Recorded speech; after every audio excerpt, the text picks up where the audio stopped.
పవన్ కళ్యాణ్ గారు మా ప్రశ్నించారు, పొన్నం ప్రభాకర్ గారు జవాబు చెప్పారు. ఇక మన ఇద్దరికి ఎందుకు శ్రమ?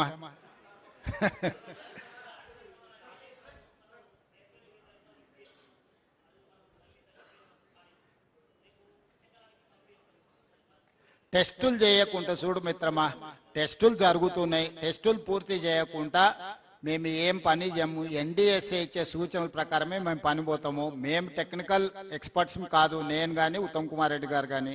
మేము పొలిటికల్ ఎగ్జిక్యూటివ్స్మి.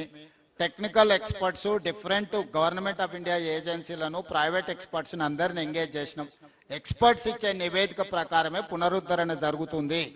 కేసీఆర్ ఉరికిండానో, హరీష్ రావు అరిసిండానో, అర్ధరాత్రి అర్ధాంతరంగా మళ్ళా చేస్తే గదే అవుతుంది. అందుకే చెప్తున్నా, దానికి ఎన్డీఎస్ఏ రిపోర్ట్లు, మిగతా అన్ని ఏజెన్సీలు ఇచ్చిన రిపోర్ట్లు తీసుకున్న తర్వాతనే పూర్తి చేస్తాము. ఈ రోజు మేము 9/18 కూడా ఏ విధంగా ముందుకు తీసుకెళ్లాలో మహారాష్ట్రతో ప్రయత్నం చేస్తున్నాం. మహారాష్ట్ర ముఖ్యమంత్రి గారు తప్పించుకొని తిరుగుతున్నారు. బండి సంజయ్ గారు నీకు శాత కాకపోతే, నీకు శాతనైతే లేదని చెప్తున్నా బండి సంజయ్ గారికి, కిషన్ రెడ్డికి. మీకు శాతనైతే మహారాష్ట్రలో పోయి 9/18 దగ్గర, ఎందుకంటే అది ఆదిలాబాదు, నిజామాబాదు, కరీంనగర్, మెదక్ వరకు అందరు వాళ్ళే ఎంపీలు, ఎమ్మెల్యేలు. అది వాళ్ళ బాధ్యత. రైతుల కోసం పని చెప్తే ఆయన ఏదేదో మాట్లాడుతున్నాడు. సో మహారాష్ట్ర ప్రభుత్వంతో 9/18 మీద చర్చించేసి ఆ సమస్యను కూడా పరిష్కరిస్తాం. Thank you.